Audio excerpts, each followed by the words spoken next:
l'amour que vous êtes saint, pur et agréable à ses yeux, à lui. Mais que à ses yeux, à lui. Alléluia. Que à ses yeux, à lui. Que toute la gloire lui revienne au nom de Jésus-Christ. Que toute la gloire revienne à Jésus. Que toute la gloire revienne à Jésus. Que toute la gloire revienne à Jésus. Que toute la gloire revienne à Jésus. Au nom de Jésus-Christ. J'ai brièvement écouté le temps de la modération. Je me suis étonné de savoir que le message a déjà été prêché, que le message a déjà été annoncé.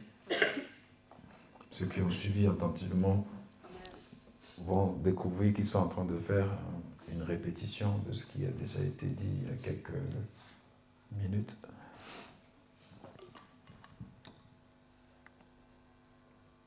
Deux Chroniques, chapitre 26. Il y a des fois, c'est pas que les gens sont méconnaissables, c'est juste que parce que tu ne les as pas vus très longtemps, tu vois le visage, tu ne sais pas si le visage est devenu bouffi, qu'ils ont grossi, qu'ils ont maigri, tu ne sais pas, mais tu vois la silhouette, tu dis, mais ça me dit quelque chose. J'ai failli ne pas reconnaître Mary quand je l'ai vu. J'ai failli ne pas te reconnaître du tout. Et nous sommes, je suis content de te voir au nom de Jésus-Christ. Amen. On s'est raté cette semaine dans les appels d'absence. Mais que Dieu, qui veille, qui ne dort pas, veille sur vous au nom de Jésus-Christ. Et même quand vous tombez sur mon répondeur, Dieu, lui, n'a pas de répondeur. Amen. Alléluia. Lui, n'a pas de répondeur. Il n'a pas un temps de repos. Il n'a pas un temps de sommeil. Et qui vous visite puissamment au nom de Jésus-Christ.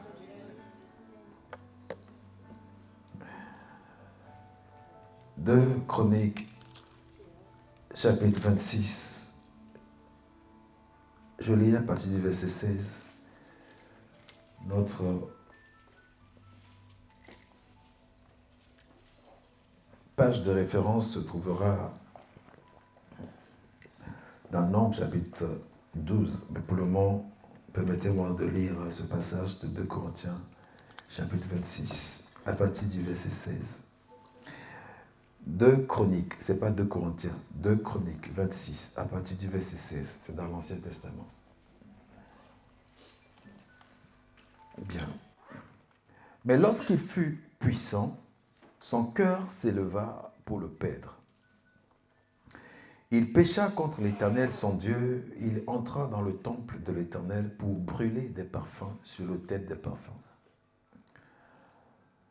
Le sacrificateur Azaria entra après lui avec 80 sacrificateurs de l'Éternel, hommes courageux qui s'opposèrent au roi Osias et lui dirent, « Tu n'as pas le droit, Osias, d'offrir des parfums à l'Éternel. Ce droit appartient aux sacrificateurs, fils d'Aaron, qui ont été consacrés pour les offrir.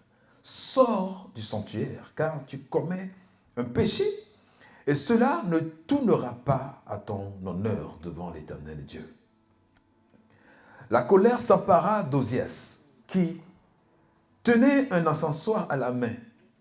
Et comme il s'irritait contre les sacrificateurs, la lèpre éclata sur son front. En présence des sacrificateurs, dans la maison de l'Éternel, près de l'autel des parfums. Le souverain sacrificateur Azaria et tous les sacrificateurs portèrent les regards sur lui. Et voici, il avait la lèpre au front. Ils le mirent précipitamment dehors. Et lui-même se hâta de sortir parce que l'Éternel avait frappé. Le roi d'Osias fut lépreux jusqu'au jour de sa mort.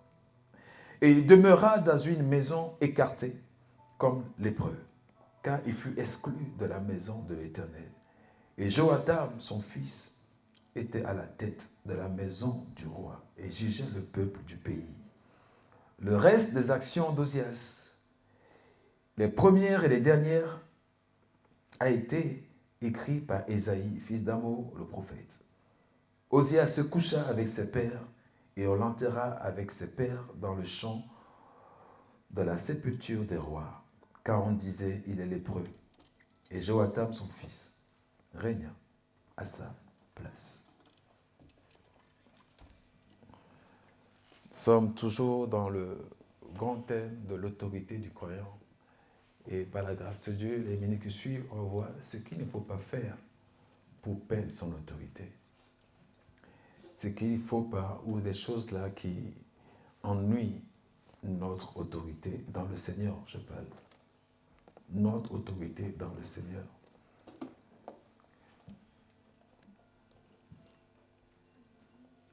Il y a en Corinthiens un apôtre qui nous dit tout est permis pour ceux qui sont en Christ aujourd'hui. Absolument tout est permis. Et je le redis, absolument tout est permis. Maintenant, pour ce qui est des choses profitables, on n'a pas droit à tout. Pour ce qui est des choses profitables, des choses qui vont te profiter, ce n'est pas tout. Tout est permis, mais tout n'est pas à ton profit. Tout est permis, mais tout n'est pas à ton profit. Tout n'est pas utile. Et ce qui n'est pas utile, si tu le fais, ça te nuit. Vous allez vous répondre vous-même par l'Esprit de Dieu à la question, est-ce que dans la grâce, j'ai droit à tout? Ou est-ce qu'en vertu de la grâce, j'ai droit à tout? Y compris même fouler la grâce aux pieds. Est-ce que parce que je suis dans la nouvelle alliance, j'ai droit à tout? Et que tout m'est utile. Je n'ai pas dit est-ce que vous pouvez faire tout? Tout est permis. Alléluia. Je ne sais pas avec quel frère je parlais dans la semaine. Et je lui dis, vous savez que même le salut n'est pas obligatoire. Le plus grand des miracles, des atouts qu'on a n'est pas obligatoire. Le salut de Dieu, personne n'est obligé à recevoir le salut. Alors, si le plus grand ou la plus grande des exigences, le plus grand des miracles, la plus grande œuvre, le plus grand cadeau, le plus grand présent que Dieu nous offre n'est pas obligatoire, tout ce qui est inclus dans ce panier, dans ce cadeau, n'est pas non plus obligatoire. Je m'explique. Le salut, c'est recevoir Jésus-Christ, n'est-ce pas? Comme sauveur et Seigneur, les deux, hein, pas juste comme sauveur. Comme sauveur et Seigneur. Et ça, c'est libre. Celui qui veut, reçoit. Celui qui ne veut pas, ne reçoit pas. Personne n'est forcé. Jusque-là, vous êtes d'accord? C'est du volontaire. Mais voici, dans le panier là qu'on appelle le salut, se trouve la guérison, la restauration, la joie, la patience, la bonté. Se trouve l'amitié de Dieu, se trouve la bonne santé, se trouve le succès, se trouve plein de choses. Mais alors, si le panier lui-même n'est pas obligatoire, ce qui est dedans ne l'est pas non plus obligatoire. Est-ce qu'on se comprend jusque-là? Si le panier lui-même, si le cadeau lui-même n'est pas obligatoire, ce que tu trouves dedans en l'ouvrant, tous les éléments y compris dedans, ne sont même pas obligatoires. C'est comme venir à l'église n'est pas obligatoire. Et c'est moi qui le dis. Ce n'est pas obligatoire de venir à l'église. Ce n'est pas obligatoire de prier à la maison. Il n'y a rien d'obligatoire dans le Seigneur. Les offrandes ne sont pas obligatoires. Il n'y a rien qui soit obligé. Alléluia. Vous êtes libre. Et même de croire et de ne pas croire. Il dit, j'ai mis devant toi la vie et la mort. Bon, avant qu'on se sépare, je te conseille, hein, parce que tu es capable quand même, toi, te connaissant, de choisir la mort. Maintenant, moi, je te conseille, choisis la vie pour que tu vives. Mais c'est juste un conseil. Et après, c'est toi qui fais ton propre choix. Comme je dis aux gens, c'est pas bon d'aller prendre un non-croyant pour épouse ou époux. C'est un conseil qui est donné. Ce n'est pas bon, ce n'est pas profitable d'aller épouser un non-croyant ou une non-croyante. Maintenant, une fois que c'est dit, c'est à toi d'aller faire ton choix. Si tu amènes un Bruce Lee dans ta maison, tu assumes. Tu ne demandes pas à l'église après de faire des jeûnes et des prières pour toi. Si tu amènes un Jackie Chan chez toi, tu assumes. Si tu amènes un démoniaque chez toi, tu assumes. Si tu amènes une querelleuse chez toi, tu assumes. Venez pas demander au pasteur, pray for me, il n'a pas ce temps, tu as fait ton choix.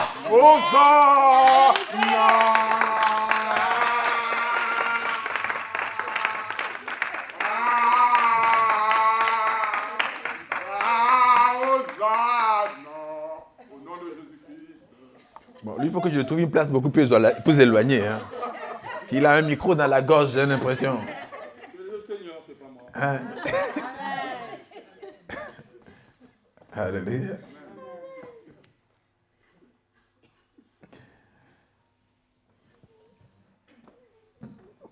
Toute la Bible, Dieu t'oblige à rien. Le jeûne et prière, ça a son utilité. Mais tu n'es pas obligé. Les offrandes, ils ont leur utilité, mais tu n'es pas obligé.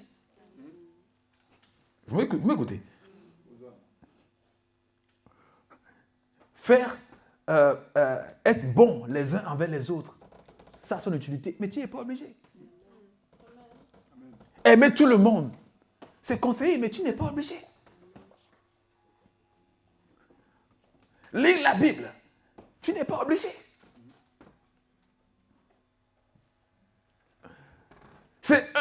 En fait, vous savez que chaque jour, on fait plus de 1000 choix dans une journée de 24 heures. J'ai dit quoi? 1000. Non, excusez-moi. On fait plus de 100 000 choix dans une journée. C'est un choix pour le réveil. D'ailleurs, pour le réveil, j'ai vu le mécanisme. Il y a à peu près entre 4 et 10 choix que tu fais pour te réveiller. Parce que ce n'est pas quand l'esprit revient qu'on se réveille. L'esprit revient, on est conscient, c'est différent. Quand l'esprit revient à nous, dans notre sommeil, on est donc conscient. On sait qu'on est allongé, on sait qu'on est en train de dormir. Là, c'est la première phase de réveil. Tu es conscient que là, ok, tu es allongé, tu es en train de sortir de ton sommeil. Mais là, va suivre maintenant des décisions drastiques et problématiques qui vont s'en suivre. Maintenant, dans la conscience que je suis conscient que je suis en train de m'éveiller, tu peux consciemment te rendormir en n'ouvrant pas les yeux. Parce que quand tu as la conscience que tu es éveillé, tu n'as pas encore ouvert les yeux. Et c'est un choix que tu fais que j'ouvre les yeux. Tu ouvres, tu vois du noir, et tu te dis, je le referme, ou je le garde ouvert. C'est encore choix de dire, je me tourne et je prends mon portable pour voir quelle heure il est. Ou pour ceux qui ont des réveils, pour voir quelle heure indique le réveil. C'est encore un choix après de dire, je mets la lumière. C'est encore un choix après de dire, je vais m'asseoir, je vais me lever. C'est encore un choix de dire, finalement, non, je reste encore un peu dans le lit, je ne suis pas encore réveillé. Il y a même certains qui se réveillent, qui se disent à eux-mêmes, je ne suis pas encore réveillé. Tout est question de choix. Et dans le processus, là, tu fais 4, 7, 10 choix avant de te tenir debout.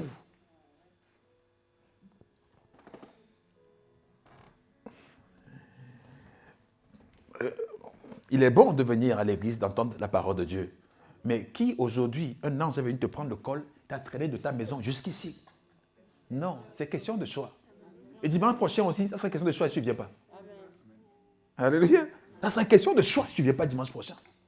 C'est jamais le diable, c'est ton choix. C'est jamais le diable, c'est ton choix. Quand on...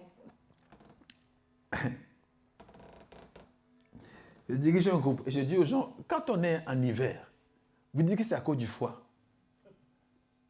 Oh, pasteur, viens me chercher parce que c'est le froid là, ok. On t'a cherché tout l'hiver. On dit maintenant, l'été va arriver. Tu peux venir tout seul. Tu dis non, il fait trop chaud. Il y a l'été, il fait trop chaud. Il faut savoir que quand tu n'as pas choisi c'est que tu n'as pas choisi. Tu as fait le choix de ne pas choisir. Et peu importe comment on va te transporter, ta volonté n'y est pas.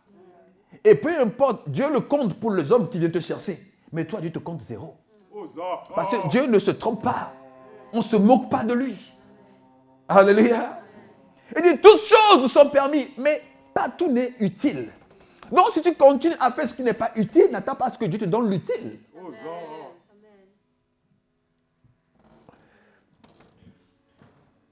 Oui, la grâce de Dieu, mais est-ce qu'à cause de la grâce de Dieu, tu as le droit de tout faire?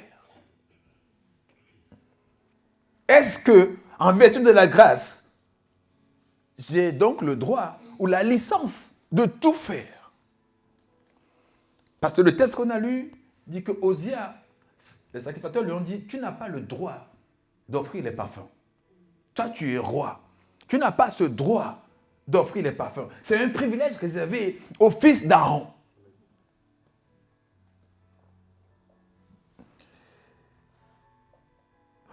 Beaucoup, vous êtes conscients que tuer, c'est un péché. Mais il y a une subtilité qu'on va entendre aujourd'hui qui neutralise aussi bien votre vie et que vous ne vous en rendez pas compte. En pensant que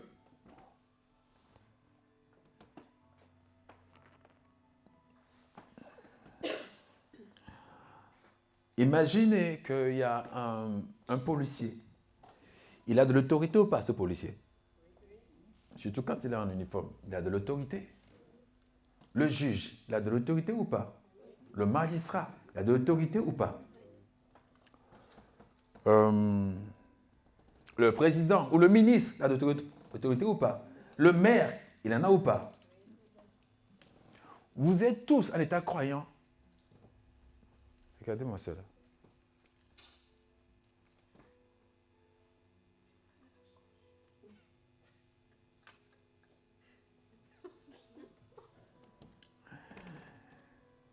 Vous êtes tous, autant que vous êtes, si vous êtes des croyants, des hommes et femmes d'autorité.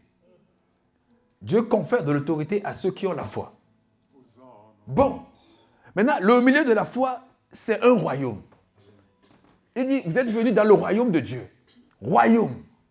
Et dans le royaume de Dieu, retenez bien ceci. Il n'y a pas que des infirmiers, il n'y a pas que des policiers, il n'y a pas que des gendarmes, il y a tout et tout. Il y a absolument tout ce qu'il faut pour qu'un royaume fonctionne.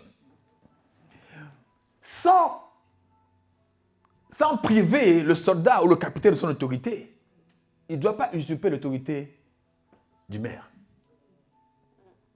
Ou le maire du préfet. Ou le préfet du ministre. On est d'accord?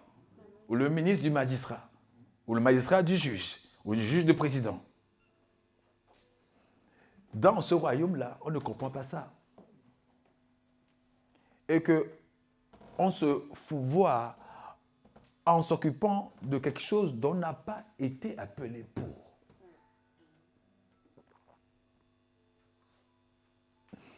Lui, il n'a pas eu le temps. Ce qui me gêne dans son cas, c'est qu'il a fini comme ça. C'est arrivé à d'autres personnes dans la Bible, ils n'ont pas fini comme ça. C'est-à-dire, ils n'ont pas fini avec cette maladie.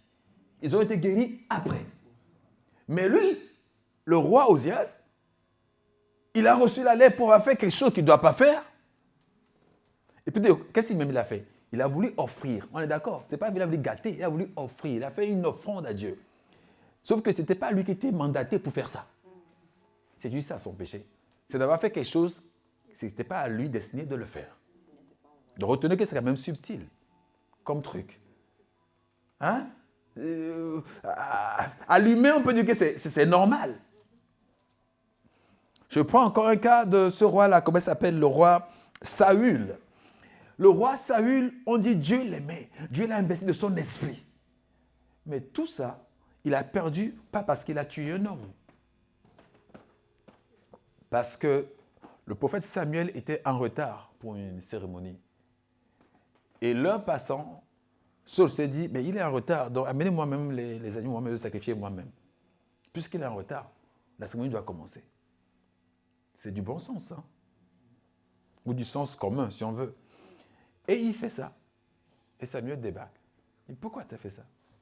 Il dit, mais puisque tu mettais du temps, tu étais en retard, je n'ai pas que mal fait, ben, j'ai commencé la cérémonie sans toi.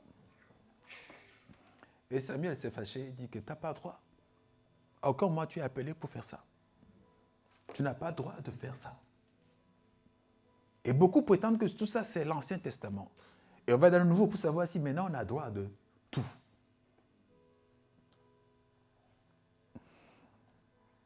Et quand Samuel s'est fâché et qu'il repartait, il voulait le retenir. Il voulait juste, c'était tout le temps de bonne intention, Saül. Il voulait juste retenir le prophète, ne pars pas. En le retenant, il a déchiré, sans faire exprès, le pan de sa robe. Et Samuel qui lui dit, de la même manière, le royaume t'a été retiré. Et c'est là la fin de Saül. C'est là la fin de Saül. Je dis même que, à bien des égards humains, les fautes que Saül a fait n'ont rien de comparable aux fautes que David a fait. À proportions humaines, hein, je dis bien, à proportions humaines, les fautes que Saül a fait n'ont pas du tout de similitude. Enfin, c'est cheap par rapport à ce que David a fait. Bon, Salomon n'en parle même pas. Et pourtant, ils ont régné jusqu'à la fin, ceux-là. En plus, Dieu les plébiscite.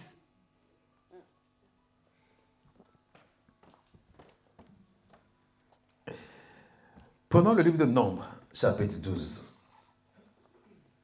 Nombre, chapitre 12. Nombre, c'est après Genèse, c'est après Exode et Lévitique, je crois. Et vous tombez sur Nombre. Juste avant Deutéronome.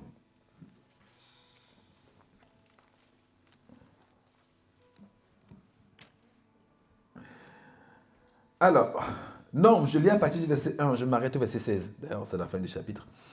Marie et Aaron parlaient contre Moïse au sujet de la femme éthiopienne qu'il avait prise.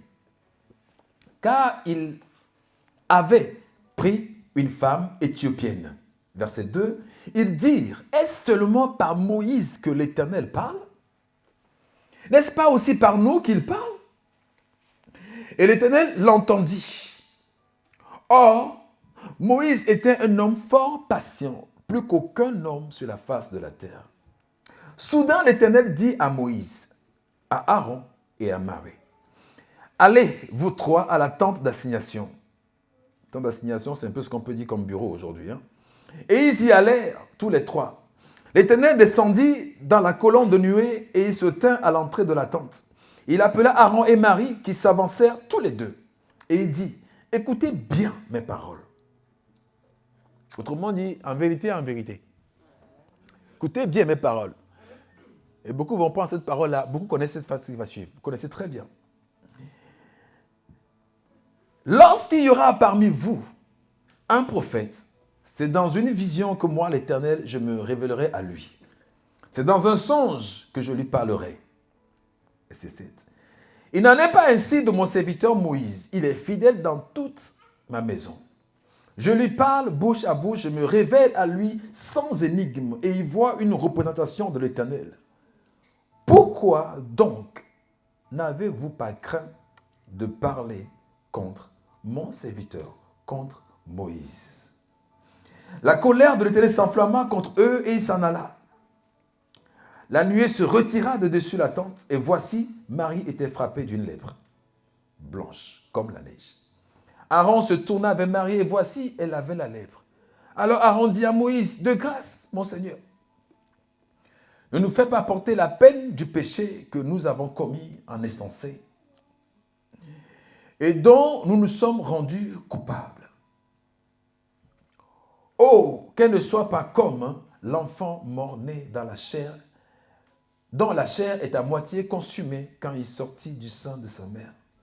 Moïse cria donc à l'Éternel en disant, « Ô Dieu, je te prie, guéris-la. » Et l'Éternel dit à Moïse, « Si son père lui avait craché au visage, ne serait-elle pas pendant 7 jours un objet de honte? Qu'elle soit enfermée donc 7 jours en dehors du camp, après quoi il sera reçu. » Marie fut enfermée 7 jours en dehors du camp et le peuple ne partit point jusqu'à ce que Marie y soit rentrée. Après cela, le peuple partit de Hatzeroth et il campa dans le désert de Paran.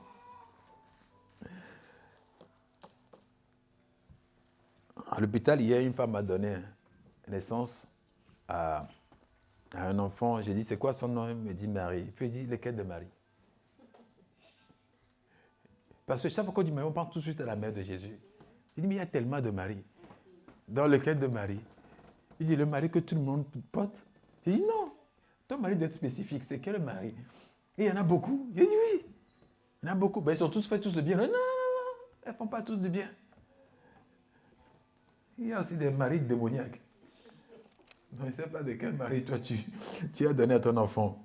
Puis il me dit, ok, je vais aller chercher. Il dit, oui, il va chercher. Il dit, il va chercher dans Nombre, en Deutéronome, en Romains et en Luc. Tu vas voir qu'il y a plusieurs maris. Et choisis celle que tu veux pour ton enfant.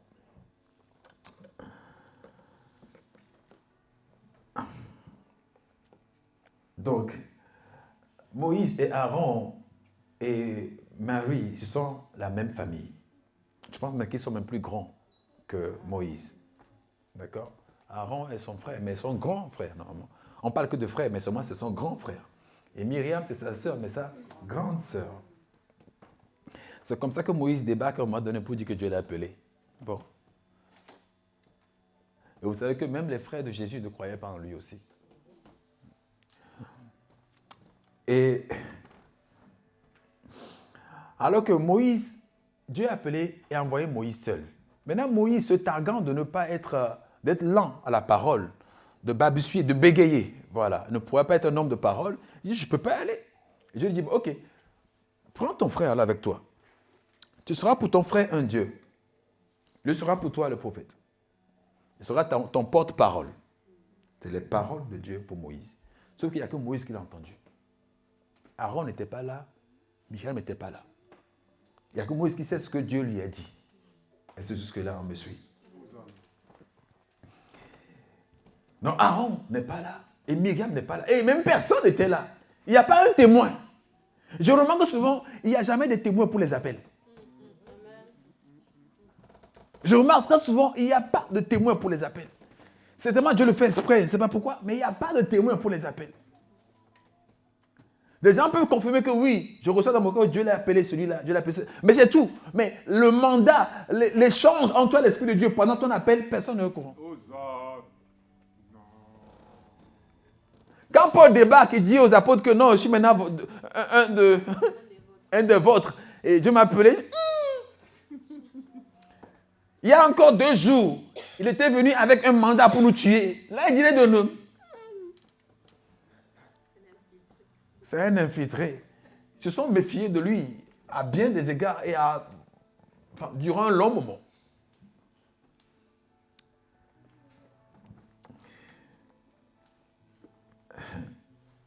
Oh, que la gloire revienne au Seigneur Jésus. Donc, Moïse a pris une femme éthiopienne. Et vous voyez très bien la raison pour laquelle je dis on nous a menti des siècles durant en pensant que l'histoire qu'on raconte ici, c'est l'histoire qui se passe en Europe. Non, une Éthiopienne, c'est une Africaine. Hein? Ça ne se passe pas en Europe. Ça ne se passe pas aux États-Unis non plus.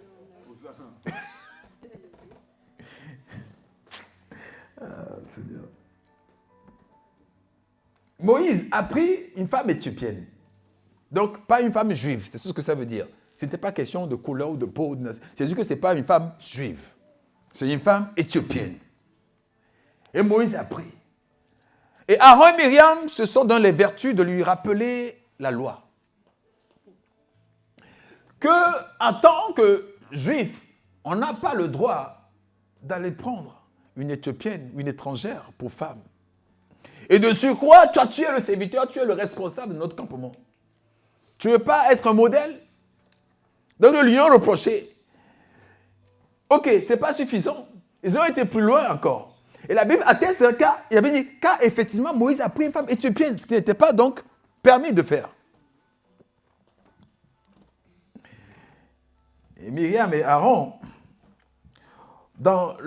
ça commence par un constat. Ils ont fait le constat, ok, ils sont partis certainement le voir pour faire comprendre que non, ce n'était pas normal. Et certainement que Moïse n'a pas dit, c'est fini, je chasse la femme. Moïse a gardé cette femme-là. Moïse aurait chassé la femme, peut-être que l'histoire serait close. Mais Moïse a gardé cette femme, a maintenu la femme. Et donc les deux sont allés très loin dans leur raisonnement, dans leur ébauche ou enquête, en se disant, mais finalement, est-ce seulement à Moïse que Dieu parle? Est-ce seulement à Moïse que Dieu parle? C'est une phrase qu'on entend très bien de nos jours. Est-ce seulement à Moïse que Dieu parle? Mais Dieu ne parle pas aussi à travers nous. Retenez que ce n'est pas question du Nouveau Testament. Dieu parle à tout le monde depuis pépette. Dieu parle à qui il veut, quand il veut. Ce n'est pas aujourd'hui que ça a commencé. Est-ce que Dieu ne parle pas aussi bien à nous? Bien évidemment que oui, Dieu le parle aussi. Dieu parle aussi à Myriam, Dieu parle aussi à qui? À Aaron. Mais pourquoi il se pose cette question-là? Pour se dire, mais si Dieu nous parle aussi, et que c'est Dieu dont on a besoin pour aller à Canaan, ben on peut zapper ce Moïse-là. Parce que ce dont on a besoin, c'est Dieu. Et Dieu nous parle aussi bien qu'il nous parle à lui. Donc, il peut substituer. Et surtout s'il est dans le dérèglement. Jusque-là, Aaron avait une autorité, Myriam avait une autorité, Moïse en avait aussi une autre autorité. Ils étaient encore dans leur réflexion, dans leur conclusion. Et Dieu s'amène. Et quand Dieu s'amène, il va dire cette phrase-là, que j'ai entendue plusieurs fois, mais pas dans le contexte. On le sort du contexte. Dieu va dire, écoutez, vous deux là, venez devant. S'il y a parmi vous un prophète, c'est dans une vision que moi, je me révélerai à lui. C'est dans un songe que moi, je lui parlerai. Et donc, beaucoup se disent que dès que j'ai un songe, Dieu me parle. Dès que j'ai une vision, je suis un prophète. Et d'ailleurs, puisse Dieu faire en sorte que son peuple soit composé de prophètes, que son esprit soit répandu sur tout un chacun. Alléluia. Que Dieu permette à ce que tout son peuple soit constitué de prophètes, que son esprit soit reposé sur tout le monde. Vous savez pourquoi? La Bible dit aspirer au don. Et surtout le don de la prophétie. C'est pour faire quoi, ce don de prophétie? C'est pour édifier, encourager Quoi? Non, pardon. Encourager, édifier,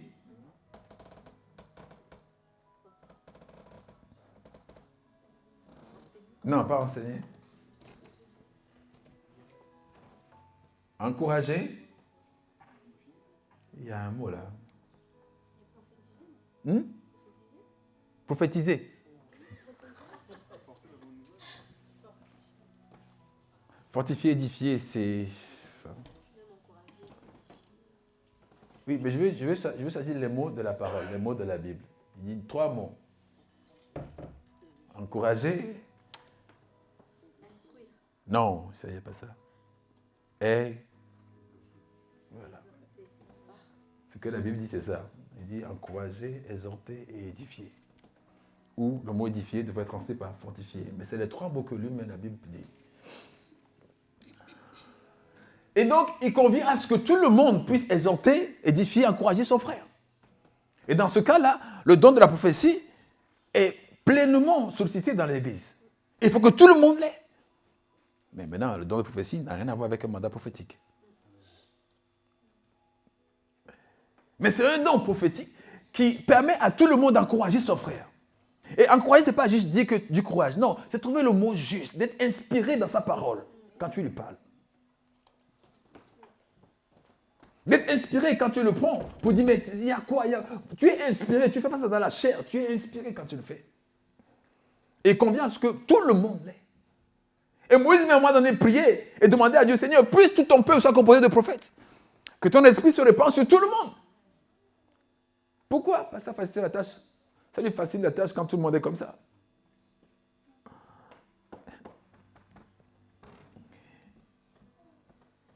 Dieu dit, s'il y a parmi vous, d'accord, un prophète, il n'a pas dit le prophète. Un prophète. S'il y a quelqu'un parmi vous qui est prophète, s'il y a quelqu'un parmi vous, ce n'est rien de spécial. s'il y a quelqu'un parmi vous qui est prophète, moi, je lui parlerai en songe et en vision. Pourquoi? Pour mettre la différence entre celui que j'ai mis devant. Lui, je lui parlerai autrement. Je lui parlerai face à face, bouche à bouche. Il entendra ma voix. Et vous allez écouter, maintenant il dit, vous n'avez pas tenu en respect, mais vous avez parlé en mal de mon serviteur. Il n'a pas dit mon prophète. De mon serviteur. Bon, ce qu'on veut dire, c'est que Moïse a vraiment fait une faute. Au point de la loi, il a fait une faute. Donc, au point de ses compatriotes, de ses collègues, de ses contemporains, il a vraiment fait une faute. Le jugement n'est pas usurpé, n'est pas mauvais. C'est un vrai jugement, qu'il a fait une faute. Jusque-là, on est d'accord. Mais quand Dieu va arriver, Dieu va dire ça de Moïse. Il est où? Verset 7. Il n'en est pas ainsi de mon serviteur Moïse. Il est fidèle dans toute ma... What? Il est fidèle dans toute ma maison. Si Dieu est un homme et qu'il disait cette phrase-là, j'allais le faire asseoir pour dire, mais attends, il vient de prendre une femme éthiopienne. Chose qui est proscrite dans la loi. Donc tu ne peux pas, par ricochet, dire qu'il est fidèle dans toute ta maison. Il y a un langage qui est fou. Et ce matin, je disais que vous êtes saints et fidèles dans le Seigneur. Pas parce que, dans mon observation, c'est ainsi. Mais parce que dans l'observation de Dieu, c'est ainsi. Amen. Et au final, c'est ça qui compte. Dieu agit selon ce qu'il voit et non ce que moi je vois. Dieu veut bénir selon ce que lui voit et non ce que nous voyons. Amen. Il y a une femme qui était dans... Je n'ai pas dit son nom d'ailleurs. Mais elle était dans... Comment on peut dire ça? Dans l'adultère régulier, chronique et assumé. Et depuis des années, et le mari sait qu'elle le trompait, elle sait que le mari sait qu'elle le trompait, et l'amant sait que le couple savait, que le mari savait qu'il est la personne qui trompe. Tout le monde sait. Ce n'est pas un truc caché, c'est assez fait longtemps pour que tout le monde sache. Et moi, je le sais, et le pasteur aussi qui était au-dessus de moi le savait. Donc, c'est un truc qu'on tous on sait.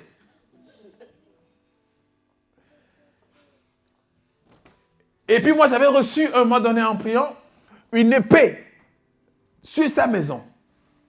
Et je lui parle, je dis, j'ai vu une épée sur sa maison. Ça l'a énervé. Et ils ont pris ça pour... comment ils ont dit ça? En gros, c'est pas Dieu. Voilà, en gros, c'est pas Dieu. Cette prophétie ne vient pas de Dieu. Parce que c'est une épée sur ta maison, c'est menaçant. On est d'accord. C'est soit pour diviser, c'est même ça, pour diviser. Et moi, j'étais très proche de sa fille. Et très vite, la fille va tomber malade de cancer. Et très vite, elle va mourir aussi. Bon. Très vite, il va commencer à avoir l'engrais de divorce dans la maison. Et puis, on sous-entend, même si on ne le dit pas, que, finalement, peut-être que la prophétie, là, c'est peut-être de Dieu. Parce que l'enchaînement des choses qui se passent là, c'est pas bon. Et moi, je n'étais pas là. Jusqu'à ce que la femme, pas la fille, la femme venue me voir, me dit, bon, oui, ce que tu as dit le jour-là, c'était vrai. Moi, c'était vrai, mais je ne voulais pas croire, machin. Et elle s'est excusée à moi à huis clos. On l'a fait en apartheid. Et moi, j'ai prié pour elle. Elle était déclarée stérile depuis sa première grossesse. Et qu'elle a perdu sa fille à 20 ans ou 23 ans. La fille est décédée à 23 ans. Un truc comme ça, 20 ans ou 23 ans. Et du coup, le mari, qui n'avait plus d'enfants, il n'y a plus rien qui solidifiait comme, en tant que tel leur relation. Elle continue d'avoir son amant. Le mari continue de savoir que l'amant venait quand il est au boulot. Et moi, j'ai pris avec elle, on a fini, je suis parti, on s'est séparés même de vue. Et le problème d'infertilité était chronique. Et beaucoup de gens, l'histoire maintenant a fuité tellement que tout le monde, tout le quartier était au courant. Je ne parle pas d'Angers, hein, tout le quartier. On n'allait pas chercher la ville. Mais en tout cas, tout le quartier était au courant. Et puis un de ces quatre, la femme est enceinte. Les gens ont dit non, ça c'est faux, elle ne peut pas être enceinte. Même les chrétiens. Hein. Ah non, ça ne peut pas être enceinte. À cet âge-là. Parce qu'elle a vieilli aussi. À cet âge-là, non. Dieu l'aurait fait depuis avant. Là, c'est trop tard. Non, elle n'est pas enceinte. C'est juste un truc qui se passe. Et puis finalement, quand la grossesse est confirmée, qu'on va le voir pousser, les chrétiens encore ont dit ça c'est l'enfant de l'amant. Et comme c'est un mariage mixte entre un Européen et un Africain, il dit on va voir ici quand ça va sortir. On va voir ici quand ça va sortir. Ça serait un black qui va sortir, on va savoir. Je parle de l'église. Hein. Au lieu d'être en joie pour elle qui enseigne, non, c'était pas la joie. C'était, on va voir ici. Dieu va révéler les choses ici, on va voir. Et tellement qu'ils ont même nourri l'inquiétude dans le cœur de la femme finalement. Parce que les commérages sont arrivés jusqu'à elle. Et finalement, elle-même commence maintenant à se demander, ah oui, ben, finalement je suis enceinte de qui? Je crois que j'étais enceinte de mon mari. Finalement, c'est quoi? Et le mari aussi est arrivé dans ses oreilles. Lui, c'est là maintenant, on va voir. Accouche!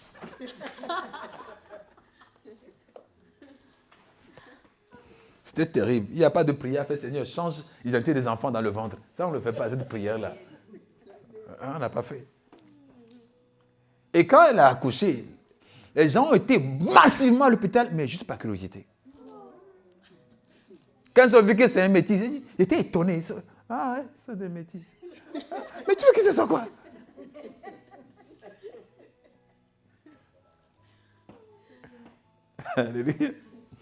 C'est pour vous dire, aux yeux des humains, c'est une femme pécheresse. Aux yeux de nous, c'est une femme qui ne mérite pas la grâce de Dieu. Aux yeux de nous, elle a péché. Et Dieu ne va jamais lui faire faveur. Mais elle a accouché des jumeaux. Des jumeaux qui sont en bonne santé. De son mari en plus, qui est aussi annoncé stérile par l'hôpital. Donc les deux ont été annoncés, pas possible de progresser et de procréer. Pourtant, ils ont eu des jumeaux. J'ai vu ça sous mes yeux, j'ai dit non, il ne faut jamais mettre une étiquette sur quelqu'un. Tu ne sais pas ce que Dieu pense de la personne. Non. C'est pas ce que Dieu pense. Tu ne sais pas ce que Dieu pense. Heureusement d'ailleurs que tu ne sais pas. C'est comme ça que tu te trompes bien même. Heureusement que tu ne sais pas, que tu n'es pas dans le secret de Dieu. Ils ont dit Moïse a péché. Moïse a pris une femme éthiopienne, donc c'est bon, il est disqualifié. Dieu dit, hey, lui c'est mon serviteur et il est fidèle sur toute ma maison. Et vous n'avez pas craint de parler mal de lui. Et c'est Dieu maintenant. Retenez que Moïse n'a pas prié que le Seigneur frappe quelqu'un. Hein. Moïse n'a pas fait ça. Dieu lui-même, de lui-même, comme pour Osias aussi, de lui-même, comme pour Saül aussi, de lui-même, il frappe Marie avec une lèpre au front. Et quand son frère, son grand frère, Aaron, voit ça, oh, il se tourne vers Moïse. Je dis, pourquoi il ne se tourne pas vers Dieu? Parce que depuis là, c'est avec Dieu qu'il parle. Pourquoi il ne se tourne pas vers Dieu? Il se tourne vers Moïse. Parce qu'il sait que c'est Moïse qui est offensé. Beaucoup font ça. Ils offensent un frère, ils vont lui demander pardon à Dieu. Dieu, vous pensez qu'il est plus malin que vous quand même. Hein? Quand même. Tu péchis un frère, tu vas aller voir Dieu, Seigneur, je m'excuse pour le frère. Et puis eux-mêmes, je crois que c'est... Il y a un proverbe, c'est chinois ou c'est africain, qui dit qu'un enfant voulait de l'argent. Et il va à l'église. Quand les gens sont partis, il voit le panier. Le panier était en hauteur comme ça. Et donc, c'est à hauteur de sa taille. Il vient, il est là, il dit, Seigneur Jésus, petit Jésus, j'ai besoin de l'argent. Et puis il lui-même dit, prends. Et puis il rentre. Deuxième fois, il vient, Seigneur Jésus, j'ai besoin de l'argent, prends. Il fait, beaucoup de chrétiens prient, se font eux-mêmes les réponses. Ouais? Et un jour, le prêtre a suivi la scène. Et le prêtre s'est caché sur... je ne suis pas catholique, mais il s'est caché sous quelque chose. Et le petit vient encore, Seigneur Jésus, j'ai besoin de l'argent, prends. Le prêtre dit, ne prends pas.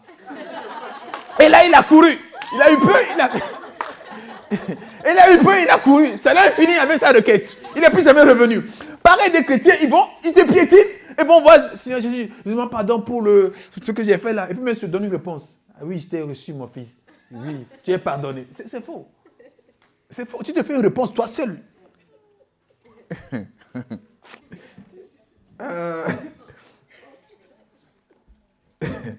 pas une réponse tout seul.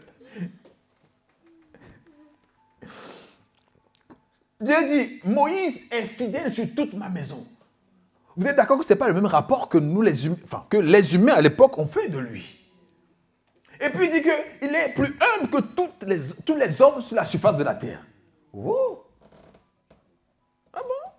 Il est humble. Nous, on a fait les reproches, il n'a pas écouté. Mais Dieu lui dit qu'il est humble. Et c'est ça qui est étonnant. C'est que vous n'allez pas vous tromper quand vous regardez les gens comme Dieu veut que vous les regardiez. Mais vous allez vous tromper dès lors que vous regardez les gens comme vous-même vous les voyez.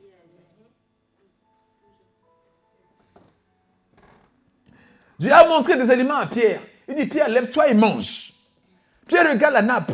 Il voit les animaux, il voit que c'est des reptiles, des choses, des animaux. Il dit, ah, il dit à l'ange, mais depuis que je suis né, jamais mangé quelque chose d'impur. Donc je ne peux pas manger ça. La nappe est revenue encore une deuxième fois. Dans le livre des Actes, chapitre quoi déjà? Chapitre 10, je crois. La nappe est revenue encore une deuxième fois. Et encore une troisième fois. Et la troisième fois, encore, il a encore refusé. Il entend la voix de Dieu maintenant lui parler. Il dit, ce que Dieu a déclaré de pur, ne le vois jamais comme impur. Alléluia. Ne le vois jamais comme impur. Je suis stocké de voir le bureau de Jésus, le bureau ambulant. Il y a un assassin, il y a un douteux, il y a un hypocrite, il y a un républicain, il y a quelqu'un qui fait la taxe, comment on dit, au péage, il y a une impudique, il y a une démoniaque, il y a un voleur, un colérique, et tout ça ensemble.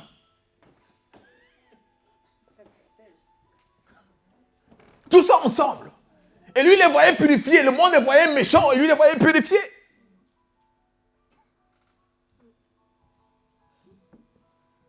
Si Jésus voulait dire politiquement correct, il allait prendre les pharisiens. Hein. Il allait prendre les pharisiens et les pharisiens pour disciples. Il n'allait pas prendre les gens qui sont mécréants, qui ne savent rien faire. Il allait prendre les pharisiens pour disciples. En plus, ils sont bien habillés, les pharisiens. Tu les vois, c'est des touches jusqu'en bas. Sanctification, c'est... Mais il ne les a pas pris. Il est parti prendre ceux qui sont à polir, ceux qui ont encore du travail à faire, ceux qui pensent avoir du travail à faire encore sur leur vie. Amen. Alléluia. C'est quand on sait qu'on est impuissant que Dieu montre sa puissance. Amen. Il dit ça à Moïse. Et il s'est tourné vers Moïse. Il a un peu dit, ah, pardon, fais pas en sorte que notre péché tombe sur nous, que nous portons la peine de notre péché. À peine il a dit ça, comme Moïse a prié maintenant à Dieu. Seigneur, aie pitié, guéris-la. Bon, maintenant, entre parenthèses, ouvrons vos oreilles, écoutez que la bonne prière, c'est très courte. J'aime les prières longues, mais c'est pour m'exercer. C'est différent. Les prières longues, je peux prier 3 heures, 4 heures, 5 heures, 6 heures d'affilée. Mais ça édifie ma foi. Mais prier pour quelqu'un, ou prier une prière instantanée quand il y a un problème, ce sont des prières très courtes. Quand ça dure longtemps, c'est que tu doutes et que tu répètes pour être convaincu. Jésus a dit aux figuiers que personne ne porte plus de fruits. Oui, il n'a pas fouillé pour savoir s'il m'a écouté, est-ce que ça marche ou pas. Non, il est parti pour ses affaires. Et quand Moïse a fait la prière, Seigneur, aie pitié, guéris-la. Finish. Seigneur, Dieu est revenu et a guéri Myriam. Vous me suivez? La foi est présente dans l'évangile depuis le début, depuis Genèse, depuis Exode, dès le début. Ce n'est pas nouveau la foi. Toi, quand tu pries pour qu'il ne pleut pas, après tu veux la faire pour voir c'est quoi l'atmosphère, comment le ciel se fait. Alors que tu viens de prier pour qu'il ne pleut pas.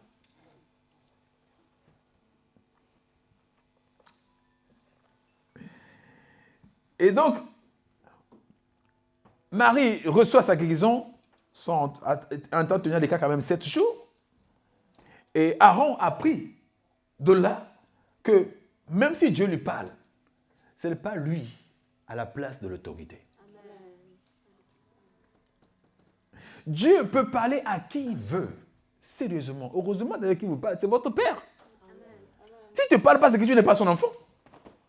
Ça, vous comprenez? Si Dieu ne te parle pas, ça implique que tu n'es pas son enfant. Dieu doit te parler, tu dois entendre la voix du Père, tu dois l'entendre. Mais chaque maison est gardée par quelqu'un. Chaque maison, Dieu met quelqu'un pour garder chaque maison. N'en déplaise à qui veut. Mais Dieu met toujours quelqu'un pour garder chaque maison. Alléluia. Alléluia. Alléluia.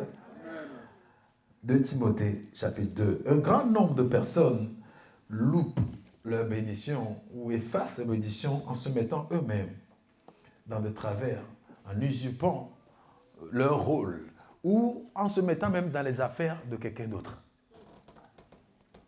Si Moïse a pris une femme éthiopienne, c'est toi la femme. C'est toi les parents de la femme. C'est qui reçoit la dot. Quoi qu'est-ce?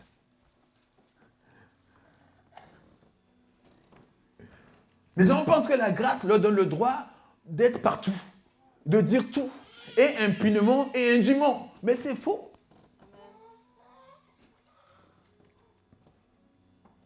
La grâce ne donne pas le droit de faire tout et de dire tout. La grâce, sinon les gens ne vont pas mourir. Les gens comme Myriam et autres, comme Judas et autres, les gens passent, ne vont pas mourir. C'est moi, dis Myriam, il s'appelle, non, pas Myriam. Comment ça s'appelle là? Ananias et Séphora. Et Saphira, hein, pas Séphora, Saphira.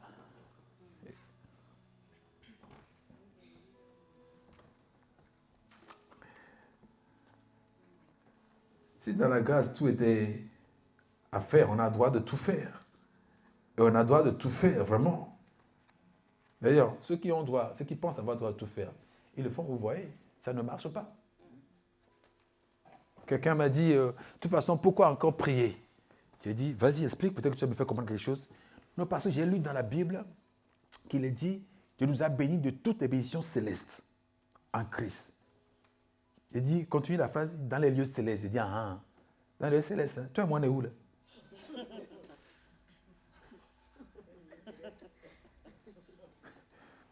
Toi et moi, on est où? Il me dit, bon, oui, on est sur la terre, mais c'est une manière de voir les choses. Il dit, pourquoi? Il dit, non, parce qu'en étant sur la terre, je peux considérer comme si tu es un céleste. Oui, jusque-là, tu as raison aussi. Oui, et donc, si tu es sur un céleste sur la terre, tu n'as pas besoin de prier parce que Dieu t'a déjà béni de toutes les bénédictions célestes. Il dit, oui. Bon. Mais pourquoi Jésus dit de prier alors? Il dit, mais ça, je ne sais pas. Il dit, pourquoi il dit de prier même sans cesse alors? Mais ça, je ne sais pas te dire. Mais pourquoi il dit que priez afin que vous ne tombiez pas? Je les cite tous les versets où Jésus a dit de prier. Il dit, pourquoi? Il dit, mais donc tu viens me voir, tu prends la parole de l'apôtre Paul, tu veux disqualifier toutes les paroles que Jésus a dit.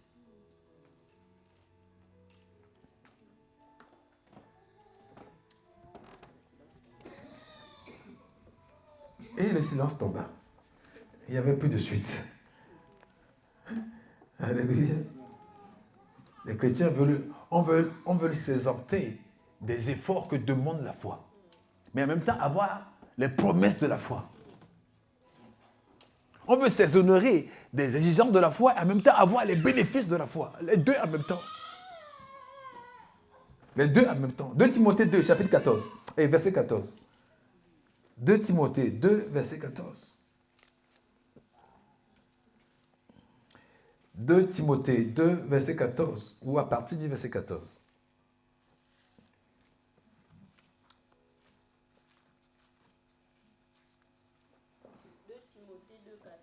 Oui. Rappelle ces vérités aux croyants en les suppliant devant le Seigneur de ne pas se livrer à des disputes de mots. Elles ne servent à rien si ce n'est à la ruine de ceux qui écoutent. Efforce-toi de te présenter devant Dieu comme un homme qui a fait ses preuves, un ouvrier qui n'a pas à rougir mais qui expose avec droiture la parole de la vérité. Évite les bavardages profanes. Ah oui, ça c'est les bavardages. D'accord, chez moi c'est les discours. Vas-y. Évite les bavardages profanes, car ceux qui s'y livrent avanceront toujours plus dans l'impiété, et leur parole propagera son infection comme la gangrène. C'est le cas d'Hyménée et de Philette. C'est bon, ça va pour le moment. Rappelle ces choses en conjurant devant Dieu qu'on évite les disputes de mots qui ne servent à la ruine que de ceux qui l'écoutent.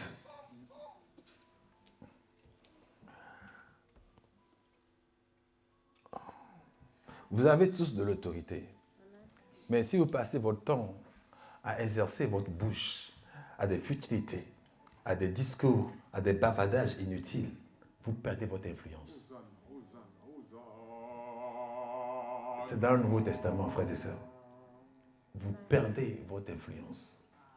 Vous ne pouvez pas maudire avec la même bouche et attendre de bénir aussi avec. Dimanche passé, on a dit que l'autorité a à voir avec la parole. Si ta parole est légère et elle est annoncée dans les futilités, elle ne peut pas aussi être annoncée dans les choses honorables.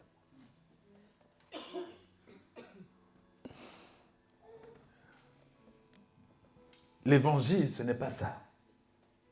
L'évangile de Jésus-Christ, ce n'est pas ça, frères et sœurs. Ça n'a jamais été ça. Si tu es dedans, arrête. Parce que même le démon n'aura pas peur de toi. Le bavardage inutile, les discours vains sont aussi une porte ouverte à la tranquillité du démon. Il s'y plaît d'être à côté de quelqu'un qui fait ça. Il se plaît vraiment d'être à côté de quelqu'un qui fait ça. C'est un voici à lui tout seul. Hein? C'est un voici à lui tout seul.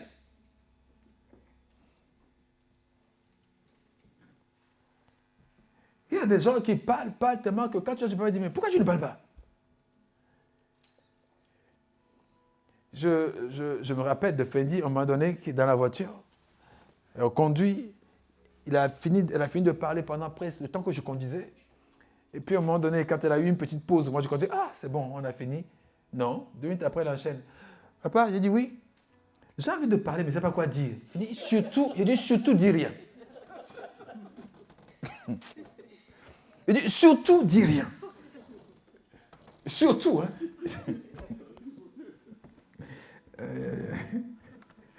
Surtout, dis rien. Parce qu'on peut à un moment donné, on n'a pas besoin forcément de parler. On n'a rien à dire, on n'a rien à dire. Alléluia. Amen. On n'a rien à dire, on n'a rien à dire. Et surtout que ça ne te concerne même pas. Amen. Ça ne te concerne même pas. Amen. Moïse a pris une femme éthiopienne. C'est quoi ton histoire dedans? Amen. Tu es éthiopien. Ou tu es le président de l'Éthiopie. Tu es ambassadeur éthiopien. C'est toi qui vas prendre la dot. C'est quoi ton histoire dedans? Et nous manquons de puissance parce que nous avons investi nos forces ailleurs.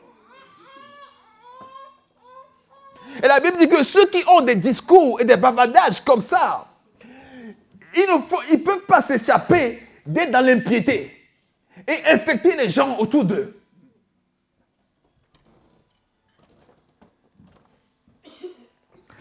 Satan, par définition, le diable, c'est tout ce qui est contraire à l'amour. Et donc, parler des gens, Satan aime ça. Même aussi, ce qu'il faisait, il est parti parler de Dieu aux anges. Non. Il pense être, non, moi je suis plus beau. Parler des gens, c'est histoire de Satan. Tu es son serviteur si tu fais ça. Amen. Tu es son serviteur si tu fais ça. Parce que quand tu aimes ton petit frère qui est à la maison, tu sais comment le couvrir. Parce que tu n'aimes pas l'autre frère à l'église, tu sais comment aller le vilipender dehors. Tu n'as pas l'amour en toi. Amen. Et quand il s'agit maintenant de demander ton autorité, ça ne va pas marcher. Parce que le diable a déjà pris part au palais de ta bouche. Amen. Il dit à Timothée, souvent quand on lit ça, et on va la suite, on va dire, fuis ces choses. Quand on dit fuis ces choses, les gens pensent, on pensait, et moi-même à tort, que on fuit ces choses-là, c'est fuir la colère, fuir le meurtre, fuir l'impudicité, fuir le vol. Enfin, dans le contexte, on ne parlait pas de ça. Dans le chapitre, on ne parle pas de ça. On parle des discours vains. Et il recommande fortement à Timothée ceci. Il dit à Timothée, efforce-toi de te présenter devant qui? En fait, quand tu te présentes bien devant Dieu, tôt ou tard, tu te présenteras bien devant les hommes. Amen. Mais quand tu prends d'abord la chose à l'inverse, tu te présentes bien devant les hommes, mais Dieu ne t'approuve pas. Amen. Pierre dit, jugez vous-même s'il faut plaire à Dieu ou s'il faut obéir plutôt à Dieu ou aux hommes. Si Dieu me dit que les ossements desséchés là vont prendre vie. Mais je dis qu'ils vont prendre vie parce que je n'ai pas raison sur lui. Je n'ai pas dit non, c'est les ossements pour les dessécher. Non, là tu parles de ton langage, de tes visions des choses, pas de la vision des choses de Dieu. Comment lui voit? Que dit Paul était meurtrier. Je dis non, c'est un outil fantastique dans ma main. Ok, shut up, tais-toi.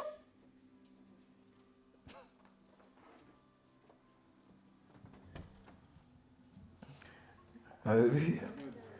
Alléluia. Il dit non, s'il était prophète, il allait savoir que cette femme qui est à côté de lui, en train de mettre de l'huile sur ses pieds, c'est une pécheresse, c'est une prostituée. Mais Jésus lui dit que non, celle-ci, à chaque fois qu'on va parler de l'évangile, on mentionnera son nom. C'est deux témoignages différents. Amen. Quel témoignage tu choisis, chrétien? Celui de tes yeux ou celui des yeux de Dieu?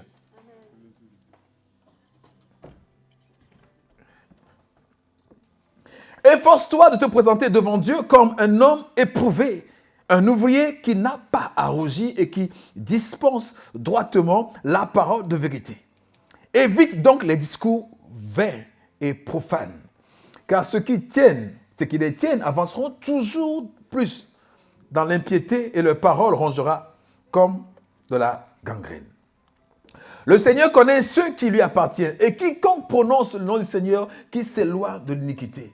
Et alors, vous apprenez que les discours vains, les bavardages futiles, c'est inique devant Dieu. Ça fait partie du groupe de l'iniquité. Ce n'est pas de l'oisiveté seulement, c'est de l'iniquité. Que tout ce qui prononce le nom de Dieu s'éloigne de l'iniquité. Et même Dieu te recommande même à ce que tu ne pries pas avec les gens qui n'ont pas un cœur pur avec toi.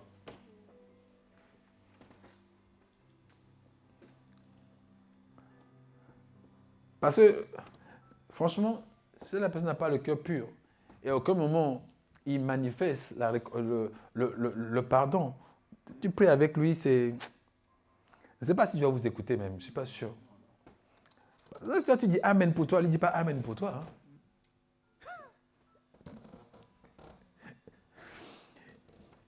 Il dit, priez avec les frères et sœurs d'un cœur pur.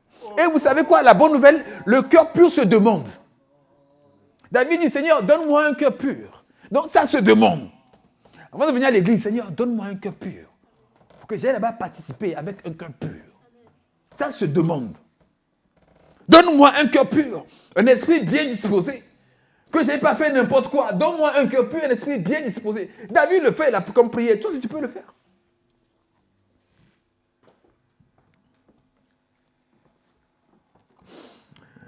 Dans une grande maison, il n'y a pas seulement de vases d'or et d'argent, mais il y en a aussi de bois, de terre. Les uns sont des vases d'honneur et d'autres sont d'un usage vil. Si donc quelqu'un se conserve pur en s'abstenant de ces choses, il sera un vase d'honneur, sanctifié, utile à son maître, propre à toute bonne œuvre.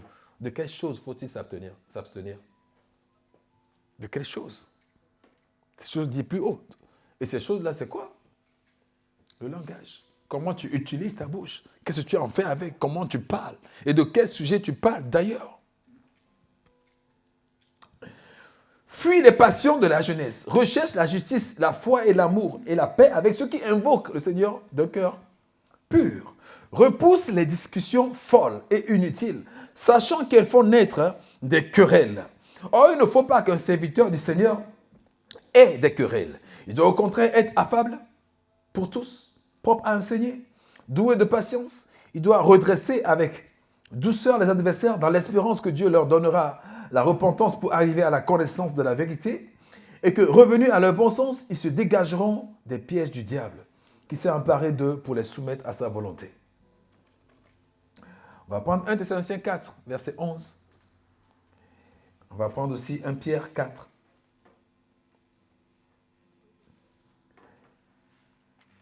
1 Pierre 4, verset 15. 1 Thessaloniciens 4, verset 11. Si vous souffrez à cause de l'évangile, soyez heureux. Si vous souffrez parce qu'on vous traite injustement, soyez aussi heureux.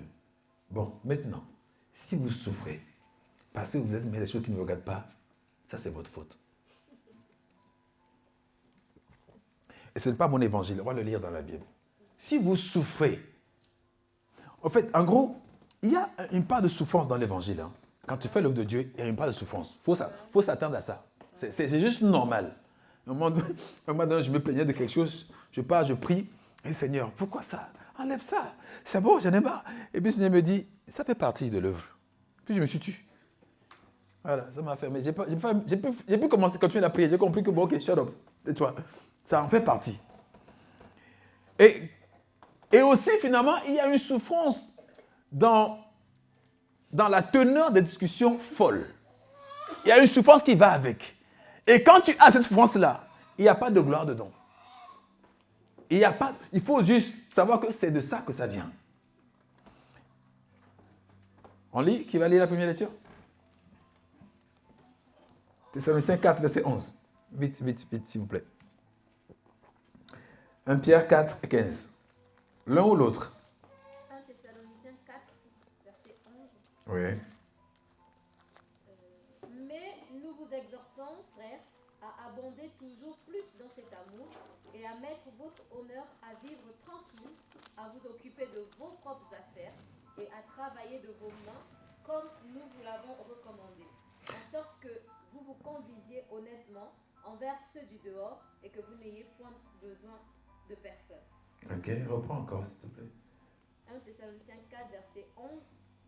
Mais nous vous exhortons, frères, à abonder toujours plus dans cet amour et à mettre votre honneur à vivre tranquille, à vous occuper de vos propres affaires et à travailler de vos mains, comme nous vous l'avons recommandé, en sorte que vous vous conduisiez honnêtement envers ceux du dehors et que vous n'ayez besoin de personne. Alléluia. Ne confondez pas quand Dieu vous dit d'aimer les autres et avec s'occuper des affaires des autres. Hosanna. Il y a une confusion là-dedans qu'on fait. Et Dieu n'est pas dans cette confusion-là. Aimer l'autre, ce n'est pas se mêler de ses affaires. C'est deux choses différentes. Il dit, occupez-vous de vos propres affaires. Il y en a d'ailleurs, ils n'ont pas tellement d'affaires qui cherchent à avoir les tiennes. Mais travaille pour avoir aussi toi tes affaires. Vis pour que ta vie soit aussi passionnante et passionnée pour que tu t'occupes de ces choses-là. Mais ne va pas s'occuper des choses des autres. Alléluia. Il y a une sœur qui me dit, mais pourquoi la sœur là, je n'ai pas fait longtemps que je n'ai pas vu à l'église. Elle dit, pourquoi toi, on ne te va pas à l'église?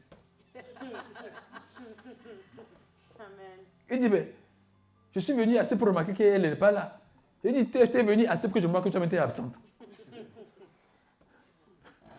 Toi, tu n'es pas assidu, et tu prends la question pourquoi l'autre n'est pas assidu.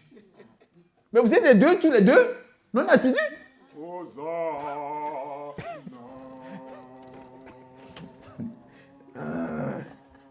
Tu veux que, sur le dos de l'autre, tu veux justifier ton absence à toi.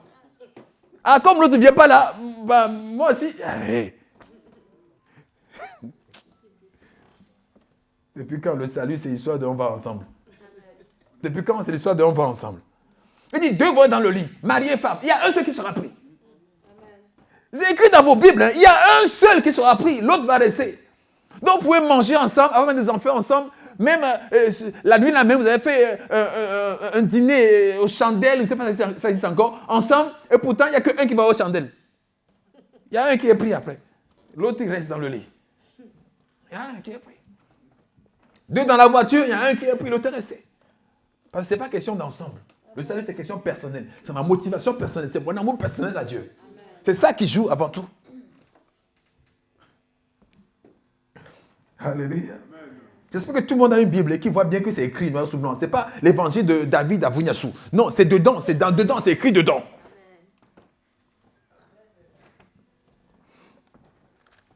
Alléluia.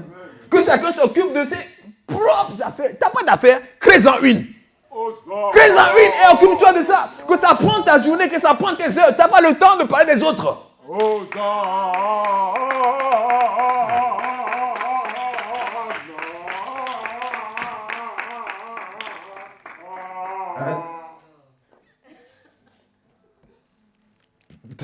Depuis 1 Pierre 4, verset 15. Qui va lire? 1 Pierre 4, 15. Oui. Que nul de vous, en effet, ne souffre comme meurtrier ou voleur. Que nul de vous ne souffre comme meurtrier. Dites Amen. Que personne ici ne souffre parce qu'il a tué quelqu'un. Amen. Amen. Que personne ne souffre comme voleur. C'est ça la suite? Voleur. Ou voleur. Que personne ne souffre aussi comme voleur. Amen. Même pas comme les petits là qui disent Jésus, donne-moi un petit, prends et puis prends. Que personne ne souffre comme voleur non plus. Prends pas les affaires des autres, prends pas les billets des autres. Que personne ne souffre comme ça au nom de Jésus. Amen. Mais il y a un troisième. Ou malfaiteur. Que personne ne souffre quand malfaiteur fait du mal à quelqu'un. Et j'explique. Même rendre le mal pour le mal, c'est être malfaiteur. Hosanna. La Bible dit ne rends pas le mal. Non, mais rends plutôt le bien, même si on te fait mal. Quand tu rends le mal pour un mal, tu es appelé malfaiteur. Écoutez bien, tu es appelé malfaiteur. Et quand il y a une souffrance qui arrive dedans, tu assumes. Dieu n'est pas l'auteur de ça. Il dit combattez le mal, pas le bien, et non pas le mal. Donc quand on te fait du mal, la Bible dit de répondre, toi qui es croyant, avec le bien. Et il n'y a que ça comme réponse le chrétien a, le bien. Maintenant, quand tu choisis de répondre par le mal, peu importe sous quelle forme, tu es malfaiteur. Amen. Oui, continue. Ou comme s'ingérant dans les affaires d'autrui. Voilà, c'est encore le pire. Ne souffre pas comme quelqu'un qui s'ingère dans les affaires des autres. Hosanna. Alléluia. C'est interdit. On est dans la grâce là. Il dit ne fais pas ça, ça ne te concerne pas. Ah, je vois le monsieur là, il vient toujours avec la femme là. Ah, ils sont mariés. Et j'ai dit, tu es l'avocate. Tu as quelque chose à prendre dedans. Retenez que les gens ne viennent pas à l'église pour que vous sachiez comment ils vivent. Retenez ça, c'est mauvais. Les gens ne viennent pas à l'église pour que vous sachiez comment ils vivent. Amen.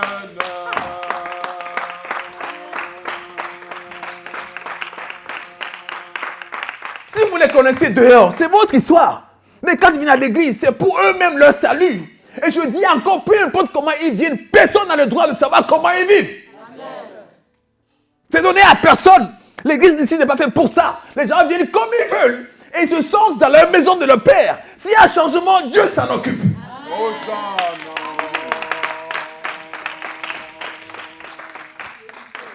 Que ça soit clair. On peut dire ça encore dehors. Il a dit, oui, j'ai encore dit, je le répète. S'il y a changement, Dieu s'en occupe. Il n'y a pas un juge ici, un avocat ou un huissier pour dire, hé, comment. Non, non, il n'y a pas ça. Que lui-même sorte, que les autres venir. Voilà. Dieu a payé son sort pour tout le monde. Alléluia. Amen. Et il dit, il n'est pas de son envie que le mauvais meure, mais que tout le monde parvienne. Le mot parvenir, ce n'est pas automatique. Ça peut prendre du temps. Parvienne, c'est un processus. Qu'il parvienne à la connaissance. Le temps de parvenir peut prendre 2 mois pour toi, mais 2 ans pour l'autre. Et puis l'église, ce n'est pas l'uniforme. On est unité, pas uniforme. Amen. Union, ce n'est pas le copie-coller, copie-conforme. On est unis, mais on est différents. Alléluia. Ce n'est pas qu'on est unis, qu'on est donc conforme. Tu as les cheveux coupés, j'ai les cheveux coupés. Tu n'as pas boucle d'oreille, j'ai pas boucle d'oreille. C'est quoi? C'est quoi l'histoire? Parce que, pourquoi il porte des boucles d'oreilles? Pourquoi il fait des mèches? Dieu a dit, reste là-bas, Dieu a dit. Laisse les gens tranquilles. Laisse les gens tranquilles. Il dit, il ne faut pas aller t'occuper des choses des autres. Amen. Amen. Amen. Amen. Si toi, tu penses qu'avec tes têtes rasées et sans boucle d'oreille, tu es sainte, prie pour nous autres. Prie pour les autres. Prie pour les autres. Amen. Que s'il y a la révélation de couper les cheveux, je ne sais pas trop quoi, mais prie pour les autres.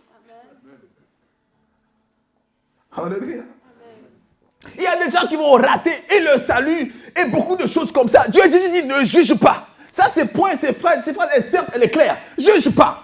Et vous savez que pour juger, il faut regarder les affaires des autres. Personne ne peut juger si tu n'as pas un regard sur l'affaire des autres. Quand tu vas chez le juge, il prend quoi? Ses propres affaires? Non, les affaires des autres. Et quand on ne juge pas, c'est pour dire les affaires des autres ne te concernent pas. Amen. Tu n'as pas un droit de regard dessus. Tu es qui? Le papa. Amen. Les gens, oh papa, maman, ils quittent chez eux à la maison, viennent à l'église. Ils vont retrouver ainsi un papa plus sadique que ce qui est à la maison. Oh! Même pas, ils trouvent un commissaire.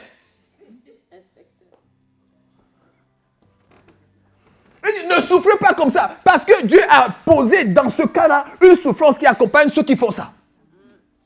Et cette souffrance-là peut te priver de la grâce de Dieu. De la communion des frères, etc., etc. Pourquoi on ne peut pas communier avec quelqu'un sans savoir d'où il vient, quelle nationalité il a, quel boulot il fait? Pourquoi on ne peut pas faire ça? Je demande à personne quand je salue de savoir d'où tu viens. Je n'ai pas besoin de savoir d'où tu viens. Je te vois, ça me suffit. Amen. Alléluia, tu es de quel Amen. pays? Quelle nationalité? Amen. Et comme ça, tu dis que tu es togolais, après on va parler togolais à tout le monde. C'est n'importe quoi. Hosanna.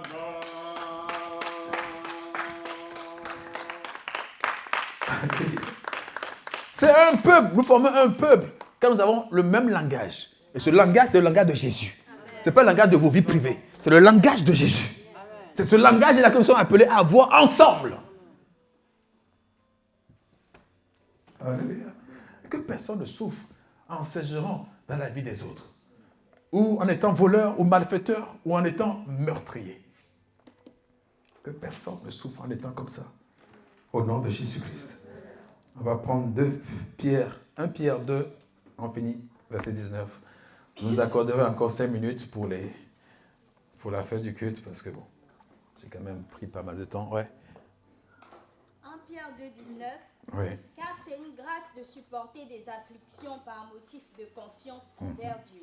Amen. Quand on souffre injustement, en effet, quelle gloire y a-t-il de supporter de mauvais traitements pour avoir commis des fautes? Alléluia. Amen. Alléluia. Quand tu vas aller t'occuper des affaires des autres et qu'il y a un problème qui surgit là-dedans, tu n'as pas de gloire dedans. De même, quand tu voles, on t'attrape, tu vas en prison. Tu n'as pas dit Jésus, machin. Il n'y a rien de glorieux dedans. Alléluia. Il n'y a rien de glorieux dedans. Si vous devez souffrir, si telle est la volonté de Dieu, souffrez pour le bien. Alléluia. Si vous devez souffrir et que telle est la volonté de Dieu, je dis si, je ne dis pas que ça l'est, mais si telle est la volonté de Dieu, faites-le pour le bien. Alléluia. Ne soyez pas là chaque fois pour chercher à avoir raison. Donnez la raison aux humains. Vous ayez Dieu à votre côté. Alléluia. Que Dieu vous bénisse. How majestic is your name.